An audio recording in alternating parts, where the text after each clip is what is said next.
আসসালামু আলাইকুম। আজকের এই ভিডিওতে সবাইকে স্বাগতম জানাচ্ছি। আজকে আমরা ওয়াটার পলিউশন নিয়ে আলোচনা করব। ইনফ্যাক্ট ওয়াটার পলিউশনটা এটা আমাদের জীবনে এখন একটা কমন একটা প্রবলেম হিসেবে দাঁড়িয়ে গিয়েছে। আমরা জানি যে পৃথিবীর প্রায় 75% মতো ওয়াটার, এবং তার সত্ত্বেও আমাদের ডেইলি কমোডিটিস বা আমাদের ডেইলি অ্যাক্টিভিটিসে যে ওয়াটারটা প্রয়োজন সেটা কিন্তু আমরা পাচ্ছি না। যে কারণে আমাদের কিন্তু এই ওয়াটার পলিউশন এই টপিকসটা নিয়ে আমাদেরকে পড়তে হচ্ছে, পড়াতে হচ্ছে, জানতে হচ্ছে।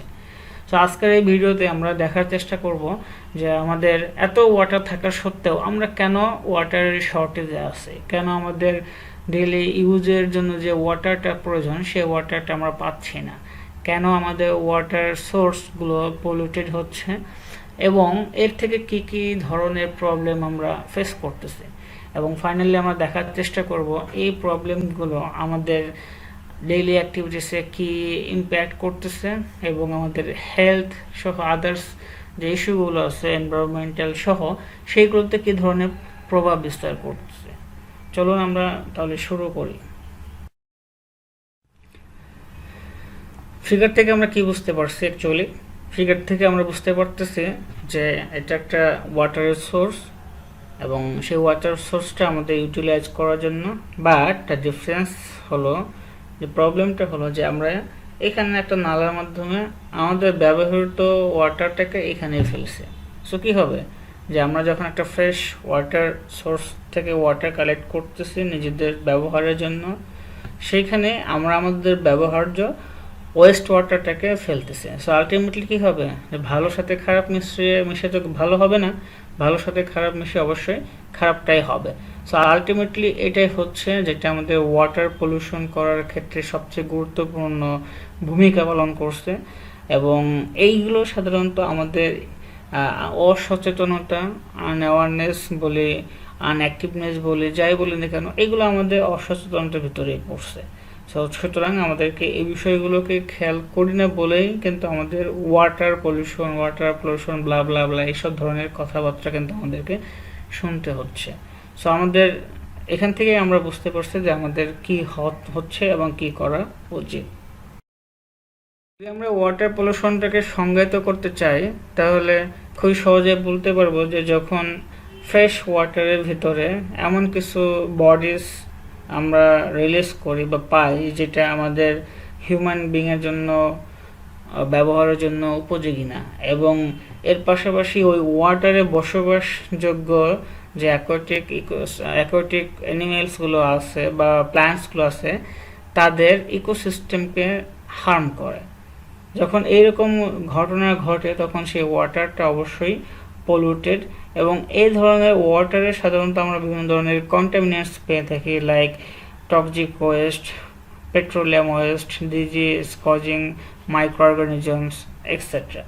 ওকে, সো ফ্রম দ্য ফিগার আমরা কিন্তু দেখতে পাচ্ছি যে সেকেন্ড ফিগারটা দেখে বুঝতে পারছি যে এটা একটা water source, either it is a canal or the lake sides, but unfortunately the lakes or the canal is being polluted by our activities. আমরা এখানে যদি সার্চ করতে থাকি আমরা দেখতে পারবো যে different types of human West যেগুলো আছে সেগুলো এখানে ছড়িয়ে ছিটিয়ে আছে, যেটা আমাদের ওয়াটার সোর্সটাকে আরও বেশি পলিউটেড করে দিচ্ছে।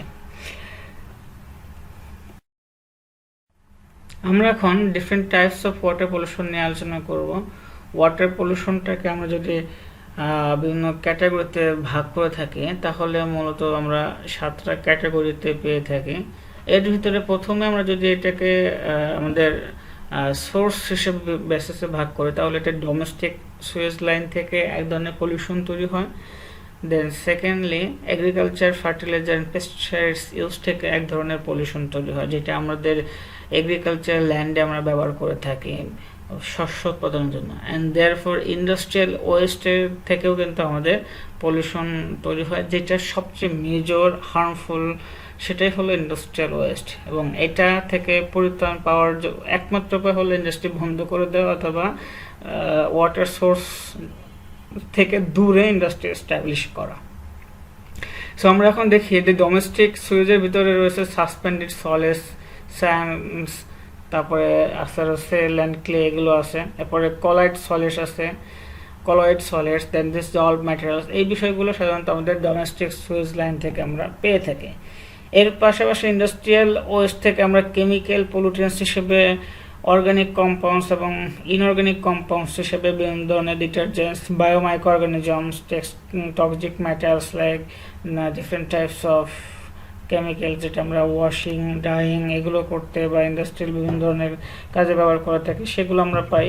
অ্যান্ড ফিজিক্যাল পলিউটেন্টস হিসেবে আমরা thermal pollution, petroleum oil pollution এবং এগুলো থেকে যে ওয়েস্টেজ হয় সেগুলোকে যখন নির্গত করা হয় ওয়াটার সোর্সে, এইগুলো সাধারণত ওয়াটার পলিউশনের জন্য দায়ী হিসেবে কাজ করে থাকে। সো আমরা এই সবগুলোকে অ্যানালাইসিস করে 7টা ভাগে ভাগ করেছি। একটা হলো surface water pollution, 2 number ground water pollution, 3 number chemical pollution, 4 নাম্বারটা nutrient pollution, 5 number oxygen depletion pollution, 6 microbiological pollution, 7 suspended matters. এই সবগুলো পলিউশনের টাইপসে কিন্তু প্রত্যেকটা ইন্ডিভিজুয়াল অ্যাক্টিভিটিস, ইন্ডিভিজুয়াল ইনগ্রেডিয়েন্টস আর এলিমেন্টসের কারণে কিন্তু হয়ে থাকে। আমরা এই ফিগারে sources of the water pollution নিয়ে আলোচনা করব। অ্যাকচুয়ালি ওয়াটার পলিউশনটা কোন সোর্স থেকে হয় সেটা আমরা সবাই জানি। সবচেয়ে বড় সমস্যাটা হলো যে আমরা যে ওয়েস্টেজগুলো প্রডিউস করতেছি এইগুলোকে যদি আমরা ওয়াটার সোর্সের সাথে মিক্সড আপ করতে না দেই বা না দিতে যদি সক্ষম হতাম, তাহলে কিন্তু আমাদের এক্সিস্টিং যে ওয়াটার সোর্সগুলো আছে সেগুলো কিন্তু পলিউশন বা পলিউটেড হতো না। আমাদের এই ফিগার থেকে কিন্তু এটা খুবই স্পষ্ট বুঝতে পারছি যে কিভাবে ওয়াটার পলিউশন হচ্ছে, কিভাবে সেটা আমাদের এনভায়রনমেন্ট সহ আমাদের আশেপাশে সকল কিছুকে কিন্তু আস্তে আস্তে হার্ম করে দিচ্ছে। ওকে, সো এখানে কিছু অ্যাক্টিভিটিস যেমন আছে ফার্মস, লনস অ্যান্ড গলফ কোর্সেস, এইগুলো থেকে আমরা ফার্টিলাইজার্স, হার্বিসাইডস এবং পেস্টিসাইডস রিলিজ করি যেটা ওয়াটারে গিয়ে মিশে।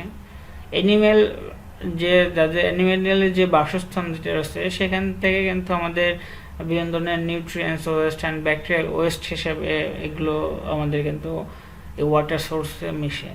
এগুলোকে আমরা যদি ওয়াটারের সাথে না মিশে এটাকে সলিড করে আমরা ফার্টিলাইজার হিসেবে ব্যবহার করতে পারতাম, যেটা কিন্তু বায়োডিগ্রেডেবল হতো। এবং সেম টাইপসের প্রবলেম কিন্তু আমাদের যে সুয়েজ ট্রিটমেন্ট প্ল্যান্ট রয়েছে সেখান থেকেও হচ্ছে। আনফর্চুনেটলি এগুলো কিন্তু আমাদের এই ওয়াটার সোর্সের আশেপাশে এস্টাবলিশ করা হয়, যেটা কিন্তু আমাদের এই ওয়াটার পলিউশনের জন্য দায়ী।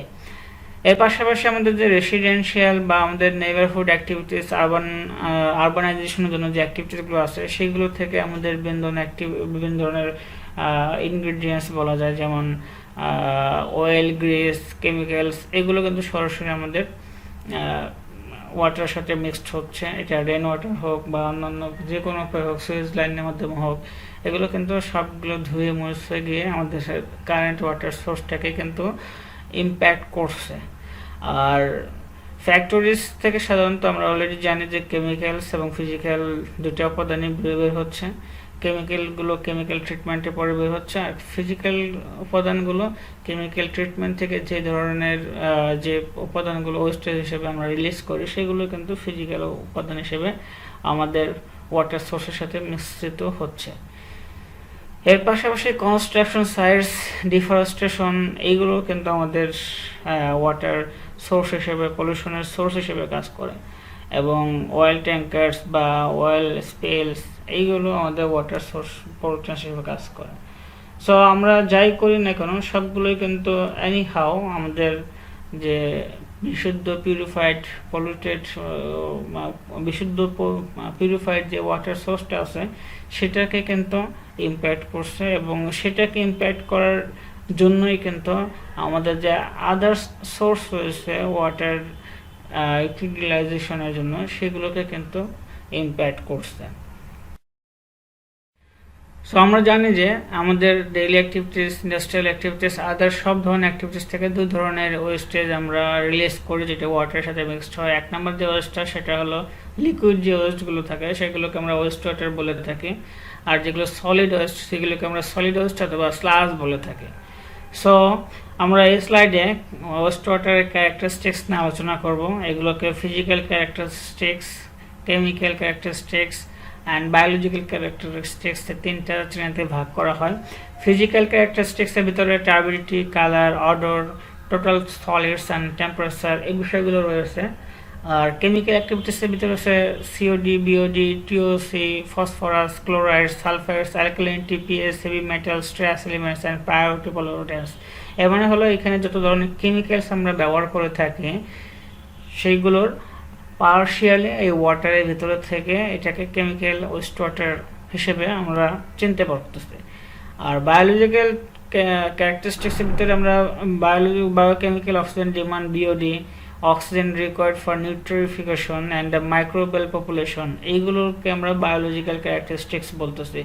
এটা মেন কারণটা হলো যে যখন আমরা ওয়াটারটাকে ধরো কোনো একটা সোর্সের কাছে পাঠিয়ে দেই ফাইনাল রিলিজ করার জন্য, ঠিক এই সময় সে যদি কোনো সামহাও কোনো সময় পায় স্টোরেজ হওয়ার জন্য, সেখানে কিন্তু সে ডিফারেন্ট টাইপস অফ গ্যাসেস, যেটা হার্মফুল গ্যাস, সেগুলো কিন্তু ফর্ম করতে পারে, যেটা কিন্তু আমাদের পরিবেশের জন্য আরও বেশি খারাপ। এই কারণে এগুলোকে বায়োলজিক্যাল ক্যারেক্টারিস্টিক্স বলা হয়ে থাকে।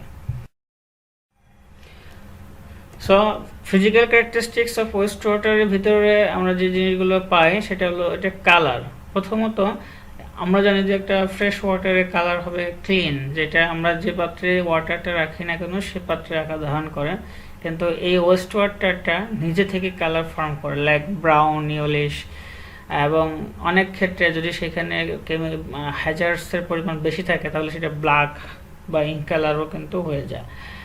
এবং 2 নম্বর যে জিনিসটা, যে ওয়াটারে কিন্তু কোনো গন্ধ নেই বা কোনো স্মেল নেই, বাট এই ওয়েস্ট ওয়াটার থেকে আমরা বিভিন্ন ধরনের টিপিক্যাল গন্ধ বা অডর, যেটা বলে অডর পেয়ে থাকি। 3 নম্বর যেটা হচ্ছে টেম্পারেচার। টেম্পারেচারটা সাধারণত ফ্রেশ ওয়াটারের টেম্পারেচার আমাদের কিন্তু নর্মাল টেম্পারেচারের সাথেই কিন্তু পরিবর্তিত হয়। আমরা নর্মালি রাখলে আমাদের নর্মাল যে এনভায়রনমেন্টের টেম্পারেচার থাকে তার সাথে যেটা থাকে সেটাই হয়, কিন্তু যেগুলো ওয়েস্ট ওয়াটার সেগুলো কিন্তু বায়োলজিক্যালি সবসময় অ্যাক্টিভ থাকে, এবং যে কারণে এর টেম্পারেচারটা সবসময় অনেক বেশি থাকে compare to our normal atmosphere. And turbidity হলো এমন একটা প্রপার্টি যার মাধ্যমে আমরা ওয়াটারের ক্লিনলিনেস বা হ্যাজিনেস সেটা আমরা বুঝতে পারি। যেমন ফ্রেশ ওয়াটারের উপর থেকে নিচ পর্যন্ত কিন্তু আমরা পরিষ্কার স্পষ্ট দেখতে পাই যে একটা পাত্রের নিচে কি আছে সেটাও কিন্তু দেখতে পাই, বাট এই ওয়েস্ট ওয়াটারটা এতটা ঘোলা থাকে, হ্যাজি থাকে, যে কারণে আমরা এই পানির ভিতরে কোনো কিছু দেখতে পারি না, এবং যেহেতু দেখতে পারি না এর ভিতরে সানলাইটও প্রবেশ করে না।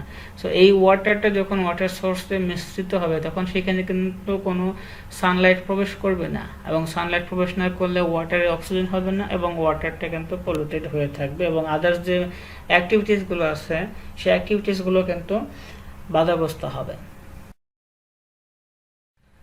এখন কেমিক্যাল ক্যারেক্টারিস্টিক্সের ভিতরে আমরা দেখি যে কেমিক্যাল যে প্যারামিটার্সগুলো আছে, সাধারণত ওয়েস্ট ওয়াটার মেজারের জন্য আমাদের কিছু প্যারামিটার্স অবশ্যই ফাইন্ড আউট করতে হয়, এবং তার প্যারামিটার্সের ভ্যালুগুলো আমাদেরকে অবশ্যই মেনটেন করতে হয়।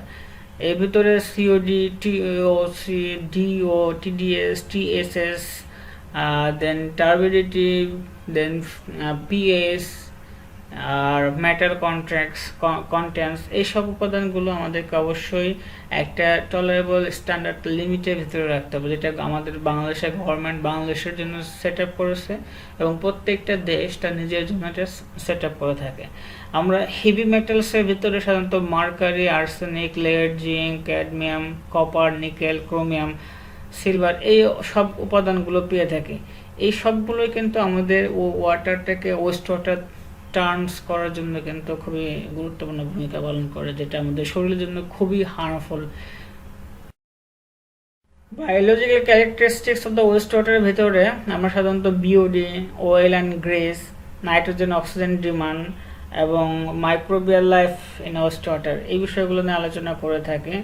সাধারণত যখন কোনো ওয়েস্ট ওয়াটার রিলিজ করার সময় রিলিজ করার টাইমটা ডিলে হয়, ধরেন 1 দিন, 2 দিন, 5 দিন থাকে, ওই ক্ষেত্রে ওয়েস্ট ওয়াটারটা আমাদের এয়ারের কন্ট্যাক্টে চলে আসে, এবং এয়ারের কন্ট্যাক্টে এসে সেটা বিভিন্ন ধরনের গ্যাসিয়াস পদার্থ ফর্ম করে, এবং ওইখানে আমাদের কিছু কিছু মাইক্রোবার্স যেটা আমাদের ওয়াটারের জন্য হার্মফুল, আমাদের হিউম্যান বডির জন্য হার্মফুল, সেগুলো প্রডিউস করে, যেমন bacteria, protozoa, fungi, viruses, algae, rotifers, nematodes, এইগুলো ফর্ম করে।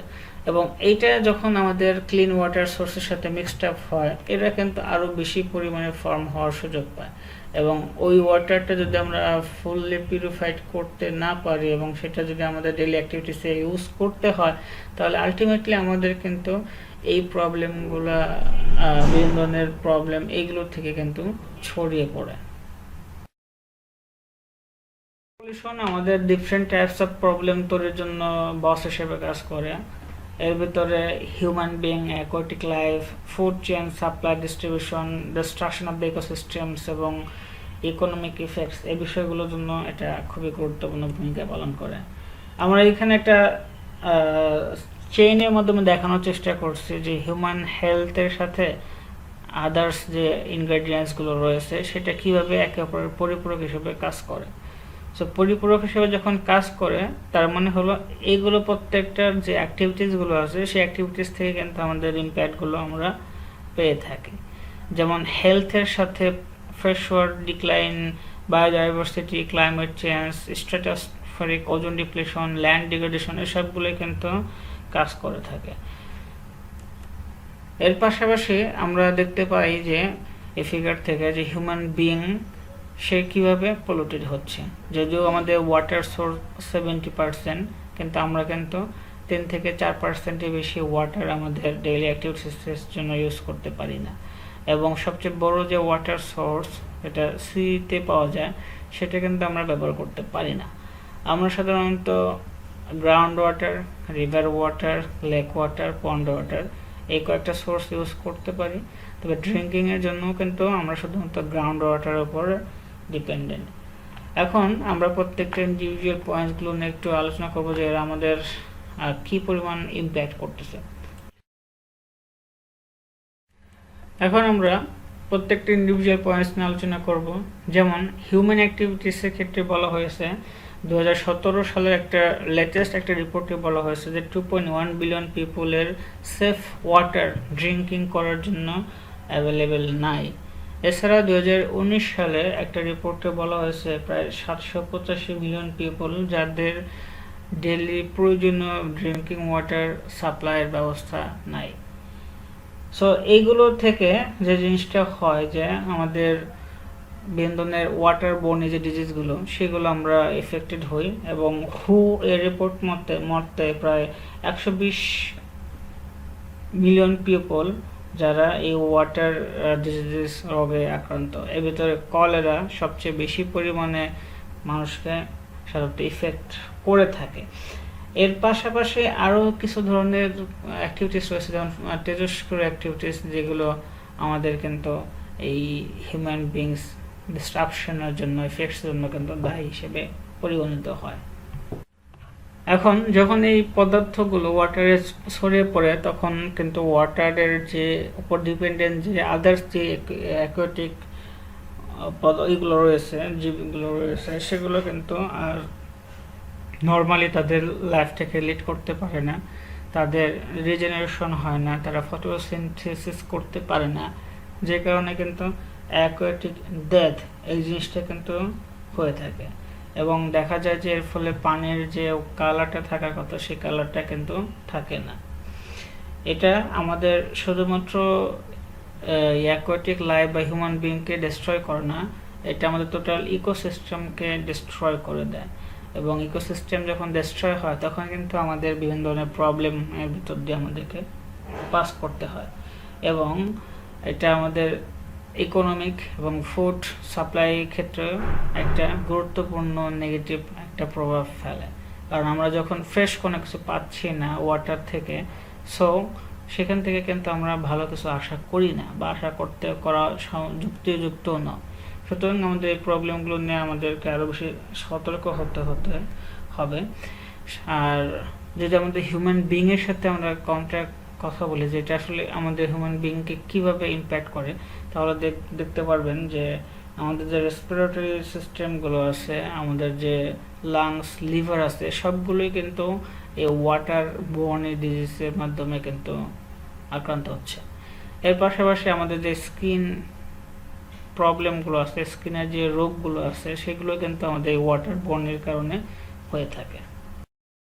সো আমাদের বর্তমান সময় সবচেয়ে বড় প্রবলেমের কাজটা হলো ওয়াটার পলিউশনটাকে রিডিউস করা, যেটা কোনোভাবেই সম্ভব হচ্ছে না। কারণ যত মানুষ যাচ্ছে বা বাড়ছে, তত আমাদের ডিমান্ড বাড়ছে, এবং যত ডিমান্ড বাড়ছে ওয়াটার রিলেটেড অ্যাক্টিভিটিসগুলো তত বেশি পরিমাণে বৃদ্ধি হচ্ছে।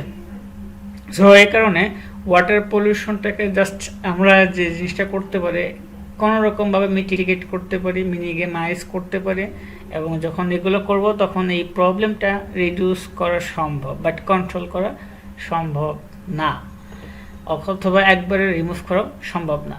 সো আমরা যে জিনিসটা করতে পারি, যে আমাদের ডেইলি যে ওয়াটারটা প্রয়োজন, ড্রিঙ্কিং হোক, ডেইলি অ্যাক্টিভিটিসের জন্য হোক, সেগুলোকে আমরা কনজার্ভ করতে পারি। শুধুমাত্র গ্রাউন্ড ওয়াটার না, আমরা রেন ওয়াটার, এগুলো থেকেও কিন্তু আমরা ডিপেন্ডেন্ট হতে পারি।